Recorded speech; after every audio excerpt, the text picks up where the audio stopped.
Indian പ്രധാനമന്ത്രി ഓസ്ട്രേലിയയിൽ 3 ദിവസത്തെ സ്റ്റേറ്റ് വിസിറ്റാണ്. ഔദ്യോഗികമായിട്ട് ഇന്തോനേഷ്യയിൽ പോയി. അവിടുന്ന് അദ്ദേഹം നേരെ ഓസ്ട്രേലിയയിലോട്ട് പോയി. ഓസ്ട്രേലിയൻ പ്രധാനമന്ത്രി ആൻ്റണി ആൽബനീസുമായിട്ട് രാവിലെ പത്രസമ്മേളനം നടത്തി, ജോയിൻറ്റ് പ്രസ് കോൺഫറൻസ് നടന്നു. അതിനുശേഷം അദ്ദേഹം ഇന്ത്യൻ ഡയസ്പോറയുമായിട്ട് മീറ്റിംഗ് ഉണ്ട്. നേരത്തെ ട്രേഡ് എഗ്രിമെൻ്റ് നേരത്തെ സൈൻ ചെയ്തു. ഒരു സ്റ്റേറ്റ് വിസിറ്റിന് അപ്പുറം ഇതിനകത്ത് ഈ വിസിറ്റിന് വേറെ പ്രാധാന്യമൊന്നുമില്ല. നേരത്തെയാണ് വിസിറ്റ് പ്ലാൻ ചെയ്തിരുന്നത്. പക്ഷെ അമേരിക്കയുമായിട്ടുള്ള ബന്ധത്തിൻ്റെ പേരിൽ അത് എക്സ്റ്റെൻഡ് ചെയ്ത്. കാരണം ഈ ഓസ്ട്രേലിയ എന്ന് പറയുന്നൊക്കെ രാജ്യങ്ങളൊക്കെ ബേസിക്കലി അമേരിക്കൻ അടിമയാണ്. കാരണം ആ രാജ്യത്തിൻ്റെ പോളിസി അനുസരിച്ച് ഇവന് മുന്നോട്ട് പോകത്തുള്ളൂ. പക്ഷെ ട്രംപുമായിട്ട് കണ്ടു, സംസാരിച്ചു, ലോഹ്യമായി. അവസാനം ഇന്ത്യൻ പ്രധാനമന്ത്രി അങ്ങോട്ട് പോകുന്നു. ഏകദേശം ചരിത്രത്തിലാദ്യമായിട്ട് ഒരു ഇന്ത്യൻ പ്രധാനമന്ത്രി ഓസ്ട്രേലിയൻ മണ്ണിൽ ഇറങ്ങുമ്പോൾ അവിടെ പ്രൊട്ടസ്റ്റ് നടക്കുകയാണ്. ഇന്ത്യക്കാരല്ല, പക്ക ഓസ്ട്രേലിയൻസ്, അതായത് ഓസ്ട്രേലിയൻ സിറ്റിസൺ, അതായത് പക്ക സായിപ്പന്മാർ ഇന്ത്യൻ പ്രധാനമന്ത്രിക്കെതിരെയും ഇന്ത്യക്കെതിരെയും അത് ആ മീറ്റിംഗ് നടക്കാൻ പോകുന്ന ഹാളിൽ, അതായത് ഈ വീഡിയോ നിങ്ങൾ കാണുക.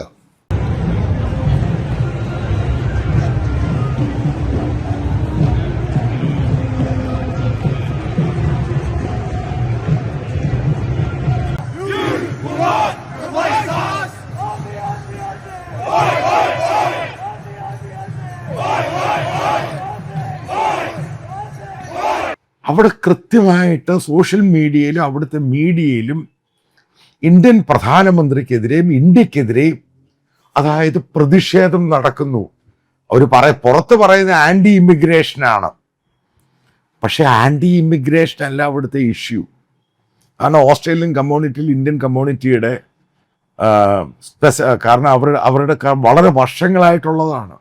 ഉറപ്പായിട്ടും ഇഷ്ടംപോലെ ഇന്ത്യക്കാരും മലയാളികളും ഓസ്ട്രേലിയയിലോട്ട് പോകുന്നുമുണ്ട്. അവിടെ സിറ്റിസൺസ് ഉണ്ട്, അവിടെ ബിസിനസ്സും ജോലിയൊക്കെ ചെയ്യുന്നവരുമുണ്ട്. എന്തുകൊണ്ടാണ് പെട്ടെന്ന് ഇന്ത്യൻ പ്രധാനമന്ത്രിക്കെതിരെ ഇതേപോലൊരു പ്രൊട്ടസ്റ്റ് ഓസ്ട്രേലിയയിൽ ഉണ്ടാകാനുണ്ടായ കാരണമെന്നാണ് ഈ ചോദ്യമാണ് കേരളത്തിലെ ഈ വീഡിയോ കേൾക്കുന്ന സംഘപരിവാർ ഇന്ത്യക്കാരന്മാരായ മൊണ്ണ സംഘപരിവാറും മനസ്സിലാക്കേണ്ടത്. എന്തുകൊണ്ടാണ് ഈ പ്രൊട്ടസ്റ്റ് ഇത്ര ഭയാനകമായ രീതിയിൽ ഓസ്ട്രേലിയയിൽ ഉണ്ടാകാൻ കാരണം? വലിയ റാലികളൊക്കെ അവർ പ്ലാൻ ചെയ്തിരിക്കുകയാണ്. ഒറ്റ കാര്യം, ഇന്ത്യയിലെ ക്രൈസ്തവ ആക്രമണമാണ് ഇതിൻ്റെ പ്രധാനപ്പെട്ട കീ ഇഷ്യൂ എന്ന് പറയുന്നത്. ഇപ്പം നിങ്ങൾ കണ്ടു കാണുക എന്താണ് അമേരിക്കയിൽ ഉണ്ടായത്. അമേരിക്കയിൽ അവിടെയുള്ള അമേരിക്കൻസ്, അതായത് നേറ്റീവ് അമേരിക്കൻസ് എന്ന് പറയുന്നവർ, അവർ ഇന്ത്യക്കെതിരെ തിരിഞ്ഞിരിക്കുന്നത് മേക്ക് അമേരിക്ക ഗ്രേറ്റ് അഗെയിൻ എന്ന് പറയുന്നതിൻ്റെയൊക്കെ അകത്തൊരു ഗെയിമുണ്ട്, സ്ട്രോങ് ആയിട്ടുള്ള സംഭവമുണ്ട്. അതായത് ഹാർഡ് കോർ ക്രിസ്ത്യാനിറ്റി. അവരെന്തിനാ ഇന്ത്യക്കാർക്കെതിരെ തിരിയുന്നത്, ഇന്ത്യൻ ഇമിഗ്രേഷനെതിരെ തിരിയുന്നത്? ഇവരെ ഡീപ്പോർട്ട് ചെയ്യണം. അവിടെ വർഷങ്ങളായിട്ട് ജീവിക്കുന്ന അമേരിക്കൻസിന് അമേരിക്ക ജീവിക്കുന്ന ഇന്ത്യക്കാരോട് പറയാണ് അവരെ ഡീപ്പോർട്ട് ചെയ്യണം, ഇന്ത്യക്കാരെ അവിടുന്ന് പുറത്താക്കണം. അതേപോലെ തന്നെ ഓസ്ട്രേലിയയിലുണ്ട്. അതാണ് ഞാൻ പല ആവർത്തി പല വീഡിയോയിൽ പറഞ്ഞത്. നിങ്ങളിത് അമേരിക്കയിൽ കാണുന്ന ഒരു ഇഷ്യൂ, ആ സംഭവം ഇത് മറ്റുള്ള രാജ്യങ്ങളിലോട്ടും പോകും. ഇത് ഇന്ത്യക്കാരെ ഡീപ്പായിട്ട് ബാധിക്കും. കാരണം ഡിജിറ്റലാണ് ഇന്നത്തെ ലോകം. ഈ ഛത്തീസ്ഗഡിലും മണിപ്പൂരിലും ഇപ്പോൾ ബംഗാളിലും മറ്റുള്ളിടത്തൊക്കെ ക്രിസ്ത്യൻസിനെ അറ്റാക്ക് ചെയ്യുന്നതും അവരുടെ പള്ളികൾ അടിച്ച് പൊളിക്കുന്നതും ഈ ക്രിസ്മസിലുണ്ടായ അറ്റാക്ക് എന്നൊക്കെ പറയുന്നത് ഇവിടുത്തെ സംഘപരിവാറിൻ്റെ അവൻ്റെ ധാരണ ഇതാരും അറിയുന്നില്ല. ഇത് ലോകം മുഴുവനും കാണുവാണ്. ഇത് ഗ്ലോബലായിട്ട് ഇന്ത്യക്കാരെ ബാധിക്കുകയാണ്. ഇതാണ് അതിൻ്റെ ഇഷ്യൂ. അപ്പോൾ ഇന്ത്യൻ വേർഷൻ പറയുന്നത് ഖാലിസ്ഥാനികളാണ്. എങ്ങനെയാണ് ഈ സായിപ്പ് ഖാലിസ്ഥാനിയാവുന്നത്? ബേസിക് ഇഷ്യൂ മനസ്സിലാക്കുക. കാരണം എനിക്കറിയാവുന്ന എൻ്റെ സോഴ്സിൽ ഞാൻ കൺഫേം ചെയ്തതാണ്, ഓസ്ട്രേലിയയിലെ ക്രിസ്ത്യൻ ചർച്ചുകൾ, അവരുടെ കാത്തലിക്സും ഉണ്ട്, പ്രൊട്ടസ്റ്റൻറ്റും ഉണ്ട്. അപ്പം അവരുടെ ഇടയ്ക്കോട്ട് ഈ സംഭവം കയറിയിട്ടുണ്ട്. അവർ ചോദിക്കുന്നൊരു ചോദ്യമുണ്ട്, ഈ ഇന്ത്യക്കാർ അവിടെ വന്നാണ് ജോലി ചെയ്യുന്നത്, ബിസിനസ് നടത്തുന്നത്, മറ്റുള്ള പരിപാടികൾ ചെയ്യുന്നു. അവരവിടെ പോയിട്ട് ഹിന്ദുയിസത്തെ പറ്റിയുള്ള പ്രൊപ്പഗേറ്റ് ചെയ്യുന്നുണ്ട്. അവർക്കവിടെ അമ്പലങ്ങളുണ്ട്, ഗുരുദ്വാരകളുണ്ട്, മറ്റു പലതുമുണ്ട്. അവരെ ആരും ശല്യം ചെയ്യാൻ ഞങ്ങൾ പോയിട്ടില്ല. പക്ഷേ ഇതിനകത്ത് അതേപോലെ അവരെ ക്രൈസ്തവരെ, അതായത് ഇന്ത്യയിൽ ആക്രമിക്കുമ്പോഴും മനസ്സിലാക്കുക, ഓസ്ട്രേലിയക്ക് ഇന്ത്യയിൽ നിന്ന് കിട്ടിയ ഒരു ഭയങ്കര നെഗറ്റീവ് സംഭവമുണ്ട്. ഓസ്ട്രേലിയൻ മിഷണറി ആയിരുന്നു ഗ്രഹാം സ്റ്റേ.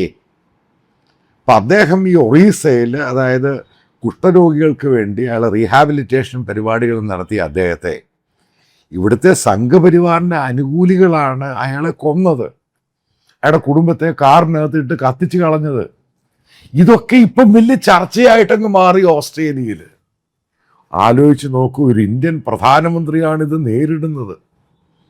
ഇത് ഓസ്ട്രേലിയയിൽ മാത്രമല്ല സംഘപരിവാർ മുണ്ണകളെ ഉണ്ടാകാൻ പോകുന്നത്. ഇന്ത്യൻ പ്രധാനമന്ത്രി ഇനി അമേരിക്കയിൽ പോകുമ്പോൾ അവിടെയും ഈ പറയുന്ന ഇഷ്യൂ ഉണ്ടാകും. ഇനി ബ്രിട്ടനിൽ പോകുമ്പോൾ ഇഷ്യൂ ഉണ്ടാകും, ജർമ്മനിയിൽ പോകുമ്പോൾ ഇഷ്യൂ ഉണ്ടാകും.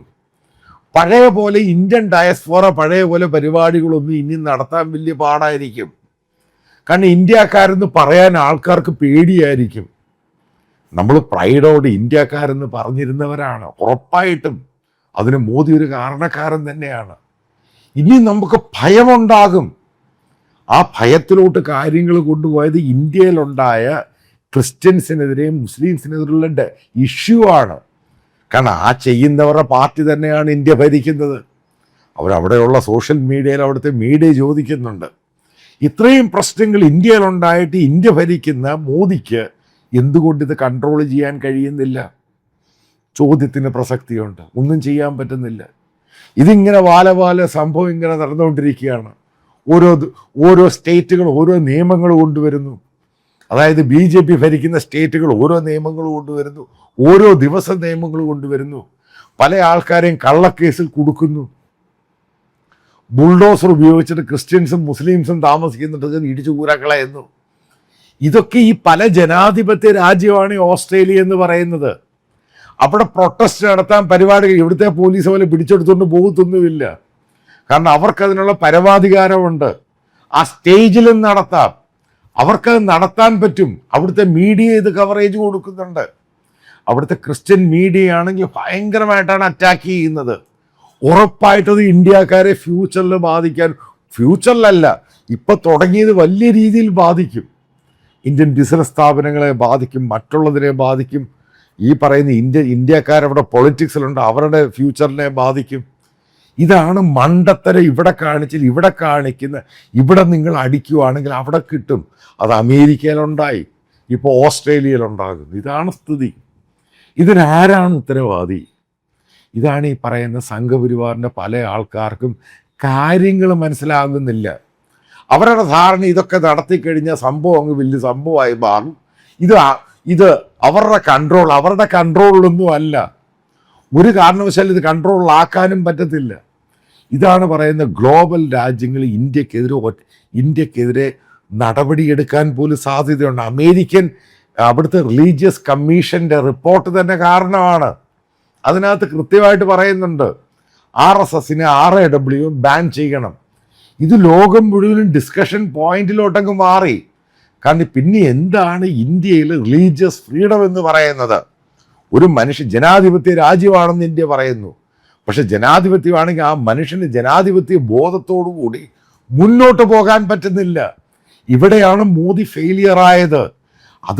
അതുകൊണ്ട് തന്നെയാണ് ചരിത്രത്തിൽ ആദ്യമായിട്ട് ഒരു ഇന്ത്യൻ പ്രധാനമന്ത്രി നേരിടുന്ന ഏറ്റവും വലിയ ചലഞ്ചാണ് ഇന്ന് ഓസ്ട്രേലിയയിൽ നടക്കുന്നത്. ഉറപ്പായിട്ട് ഇതിൻ്റെ ബാക്കി പത്രം അദ്ദേഹം ന്യൂസിലൻഡിൽ പോകുമ്പോൾ അവിടെ ഉണ്ടാകും. ഇത് ഇന്ത്യൻ പ്രധാനമന്ത്രി ഈ പറയുന്ന യൂറോപ്യൻ രാജ്യങ്ങളിലൊക്കെ പോകുമ്പോഴും അമേരിക്കയിൽ പോകുമ്പോഴും ഇതേപോലെ പ്രതിഷേധം ഉണ്ടാകും. അത് ഓരോ ഇന്ത്യക്കാരനെയും, വിദേശത്ത് ജീവിക്കുന്ന ഇന്ത്യക്കാരനെയും അവൻ്റെ ലൈഫിനെ കയറി ബാധിക്കും. ഇതുകൊണ്ടാണ് ഞാൻ പല വീഡിയോയിൽ പറഞ്ഞ ഈ മരമണ്ടന്മാർക്ക് മനസ്സിലാവുന്നില്ല ഇതിൻ്റെ ഇമ്പാക്റ്റ് എന്ന് പറയുന്ന എല്ലാ ഇന്ത്യക്കാരെയും, ഗ്ലോബലായിട്ട് ജീവിക്കുന്ന എല്ലാ ഇന്ത്യക്കാരെയും അവൻ്റെ ലൈഫിനെയും ബാധിക്കും. ഇന്ത്യൻ പാസ്പോർട്ട് കണ്ടാൽ വലിച്ചെറിയുന്ന രീതിയിലോട്ട് കാര്യങ്ങൾ പോകും. ഒരിക്കലും ധരിക്കരുത് ഞങ്ങളെല്ലാം മിടുക്കന്മാരും ബാക്കിയുള്ളവർ മണ്ടന്മാരും ആണെന്ന്. ഇന്ത്യയിലുള്ള ഇന്ത്യക്കാർക്ക് ഇവിടെ ജോലി കൊടുത്ത് ഇവിടെ ജീവിക്കാൻ പറ്റത്തില്ല. ഇന്ത്യയിൽ ജോലിയും ക്ലാപ്പും കോപ്പും ഒന്നുമില്ല. നമ്മൾ വിദേശത്ത് പോയാൽ മാത്രമേ നമുക്ക് നമ്മുടെ കുടുംബത്തിനും ജീവിക്കാൻ സാധിക്കുകയുള്ളൂ. ഈ ഒരു സ്ഥിതി നിലനിൽക്കുന്നിടത്തോളം കാലം സംഘപരിവാറിൻ്റെ അജണ്ട എന്ന് പറയുന്നത് ഗ്ലോബലായിട്ട് ഇന്ത്യ ഒറ്റപ്പെടുത്തും എന്ന കാര്യത്തിൽ ഒരു സംശയവുമില്ല.